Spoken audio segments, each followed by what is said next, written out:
So when you were first feeling wrong about yourself, how do you think going through this and actually knowing there's an Enneagram and there's different personality types, if you had known, like, you know what, this is going to be a weakness of your trait, Like, that would have been so great. Like, the word defective, I'm like, that's literally how I felt.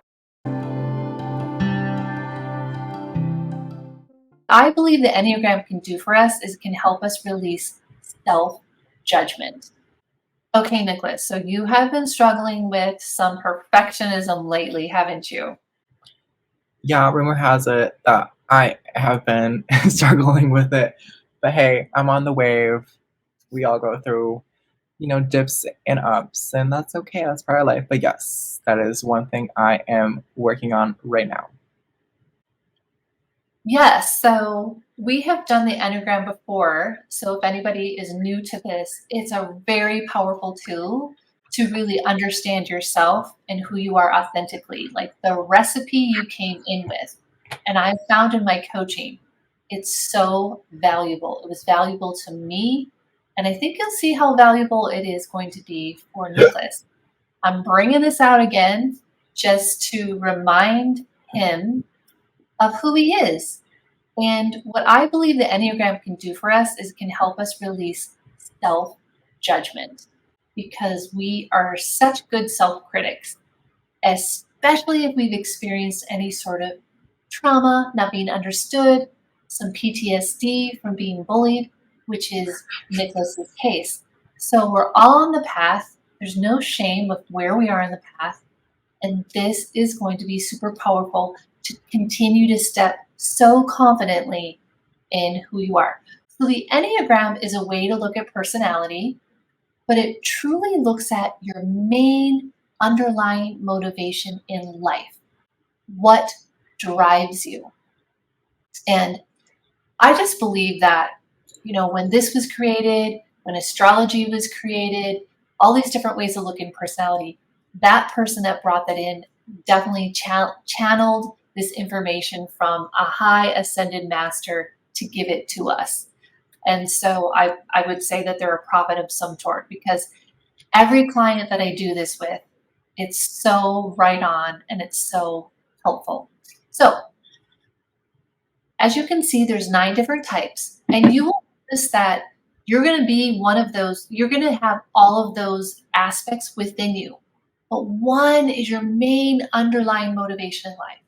I happen to be a 4, the individualist, and we've discovered that Nicholas is a 1.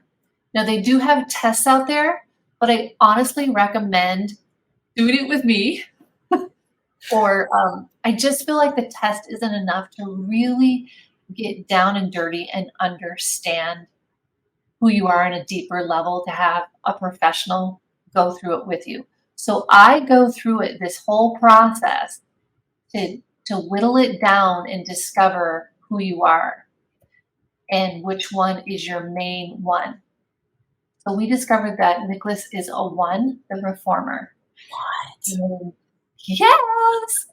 So when we first did this, so I want you to look at this again with fresh eyes and what's jumping out to you, Nicholas.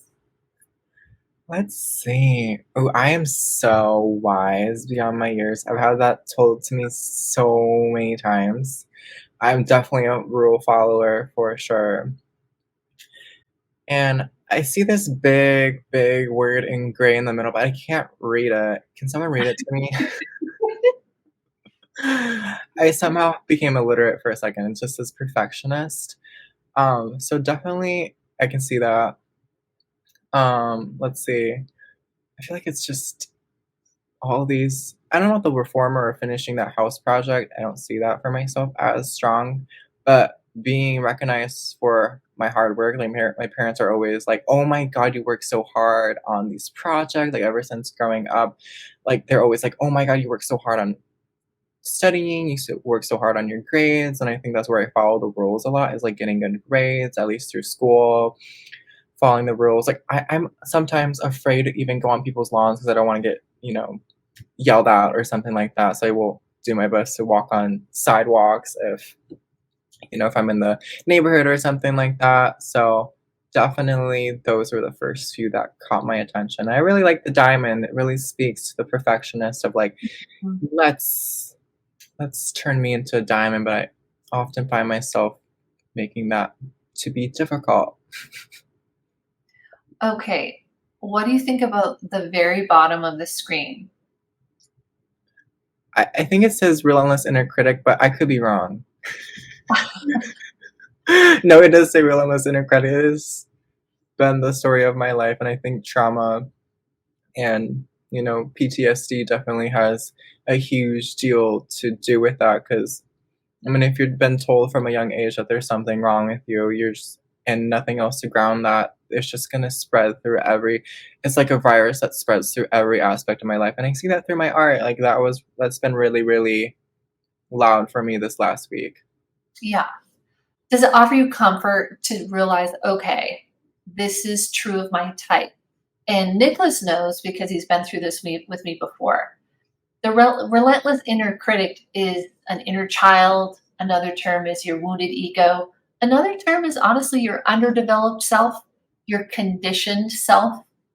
But who you truly are is your heart self, your soul self. And so it's really good to separate the two to recognize that your soul self can observe this relentless inner critic and bring the love in. And so that's what we're going to attempt to do today. And I'm just going to quick show, like, for example, a 2, they can tend to be possessive, prone to codependency, and resentful. So let's say both a 2 and a 1 experience trauma in their childhood. But what you're going to see more from a 2 is this possessiveness, this codependency, and this resentfulness. But what you're going to see from a 1, like Nicholas, is that relentless inner critic. So the inner critics really come up for you as we've been working on our book series project together, right? Yeah, for sure. Yeah. So I think it's really good to look at some of your traits here, and let's just discuss some of these positive traits, which are the first set of marks here. Yes. Let's flood me with amazingness. Yeah, what's jumping out at you? The amazing, beautiful, sexy part. I'm just kidding. Let's see. Let's tune into intuition. With the strong sense of right and wrong, like that's been my whole life. I'm can be very, very black and white with things. And certainly humane. Like I remember this strongly as a kid where for New Year's, my parents would take me to the temple in Okinawa. And the only thing I really, really would pray for is like world peace. I'd pray for um, people to be happy. I just really wanted people throughout the world to be happy so that there would be no more wars. So very much that I've always wanted the best for humans. Let's see. Let's see. Willing and ready to get better. Not my entire life story, but definitely in the last 3, 4 years for sure. Oh my god, high standards for self, absolutely. The expectation I put on myself at times can be strenuous and exhausting, and it's great to just, you know, that has its great sides where it just gives me a strong drive to be better, but it can also have a downside where it can be too much and cause too much stress on my system that it just makes me ill. So definitely see the good and the negative side of things. Okay. You're an advocate for change. That's pretty awesome. We need people like that. Absolutely. And you're willing and ready to be better. You're always willing and ready to be better. I'm honestly happy with my personality type, like, not to my own horn. Like, I used to be like, "Oh my god, I want someone else's personality," but I'm like I looked at the 2 and I'm like, I'm happy to be a 1.